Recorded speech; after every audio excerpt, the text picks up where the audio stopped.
A federal court ordered each branch of the military beginning January 7th to file a detailed report every 14 days describing how they are handling medical and religious exemption requests from the COVID shot. Now, to date, 16,643 requests have been filed by service members, but not one has been granted. Hundreds have been denied. With the military now under a microscope, is there hope for the thousands of service members who are being forced to choose between taking the shots or leaving the service? Joining me now to talk about it is Sean Timmons. He's a managing partner at Tully Rinckey law firm, where he is representing more than 100 military personnel seeking COVID shot exemptions. Sean, welcome to Washington Watch. Well, thank you, sir. I appreciate the opportunity to speak to you. We're glad to have you. First, what was your reaction to the ruling yesterday by federal judge Stephen Merriday? About time somebody's finally giving some scrutiny to the situation, because unfortunately, service members have been facing a significant amount of obstacles, and the harassment has been ongoing, and it's been quite concerning. Give us some details about that harassment as we work on your camera there. Tell us, Sean, what are they experiencing as they try to get these exemptions? The bullying, admonishment, harassment, you name it, the synonyms are all the same. They're experiencing quite a bit of obstacles. Think of it as command duress, meaning the individuals in chain of command are under a significant amount of pressure from their leadership to get their soldiers or their airmen or their Marines in 100% compliance. Individuals have filed medical waivers. They have filed religious accommodation requests. However, they're getting stonewalled every step of the way. The Air Force has already started moving to separate individuals who have not received an approved accommodation or an approved medical waiver or an administrative deferral. The military, the numbers they're telling you and they're telling Congress don't match up with the reality on the ground. I know the Marine Corps probably has the largest percentage of those individuals who are not vaccinated, and the Navy probably has the highest percentage of compliance overall. However, there's significant pushback within the Army, and Air Force, the Marines, Navy, each branch, and across all ranks too. We're seeing it across the board every step of the way. Now, this is a tremendous number of exemptions that have been filed, 16,000, more than 16,000. None so far have been granted. Has there been any explanation from any of the branches of service for why the number is zero that have been granted so far?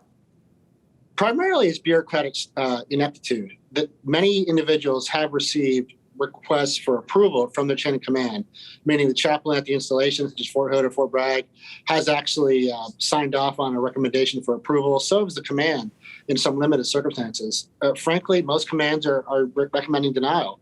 However, a large number have, we've seen personally, have processed them with recommendations for approval.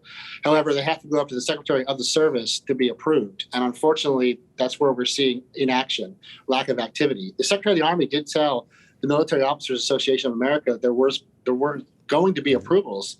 However, none have officially come down the pipeline, to my knowledge. So at this point, do you think it's as much just bureaucracy that's holding this up as it is a principled position in the military that we're not going to grant any of these? It's primarily political pressure from the military, what I'm seeing and noticing. That political pressure is coming straight from the office of the president on down to each branch, each secretary. And unfortunately, Secretary Austin and General Milley are, lack of better terms, they're full woke. So they're not going to get with the program when it comes to individuals wanting religious accommodations. They simply, don't buy its legitimacy. That's been my experience and my impression. So unfortunately, the number will be limited. They're going to try to force a lot of the people out. There's actually been controversy. The Oklahoma National Guard has refused to comply, and the Department of Defense has said, well, you're going to have to comply.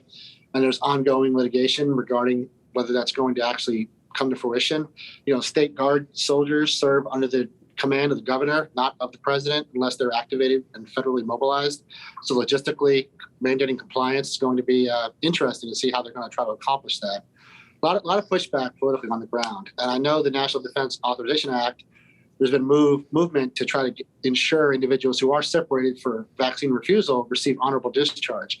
However, to my knowledge, that has not been vested in law yet, so it's still open for debate. We'd like to see more action by our elected leadership to protect those individuals who have, religious or moral objections to the mandatory vaccination. Then beginning in January, as per the court order, each branch of service is going to have to file a report every 14 days describing how they're handling these exemption requests. What do you hope will be the outcome from these reports? Well, hopefully they'll show good faith intent to grant legitimate, exemptions and accommodations. There is existing regulatory guidance to grant vaccine waivers and vaccine accommodations, and they've been granted previously over the years. So I don't understand why all of a sudden on COVID they're going to say blanketly they're not going to grant any approvals when individuals already have approved exemption requests for flu vaccine and other mandatory vaccination protocols in place. And the regulation on exemption requests has been in place for a very long time. Now, Captain Andrew Wood is a Marine Corps spokesman at the Pentagon, and he recently issued a statement that said, quote, "The Marine Corps has always recognized the threats posed by the COVID-19 pandemic as a readiness issue, which is why we have consistently emphasized the importance of receiving the vaccine," end quote. Do you agree that this is a readiness issue for the branches of service, and that's why they are being so strict on their policy? No, that's laughably asinine. It's actually a readiness issue in the reverse, meaning forcing individuals who are qualified and capable and credentialed out of the military is going to cause a readiness catastrophe.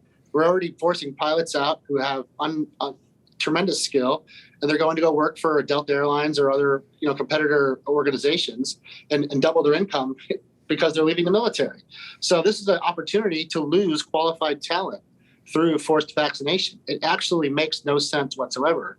The survival rate for COVID-19 amongst the healthy population of the military is 99.9%. Most of the deaths from COVID-19 have been individuals who have comorbidities or elderly. Well, those individuals are usually not authorized to serve in the military because they don't meet medical retention criteria.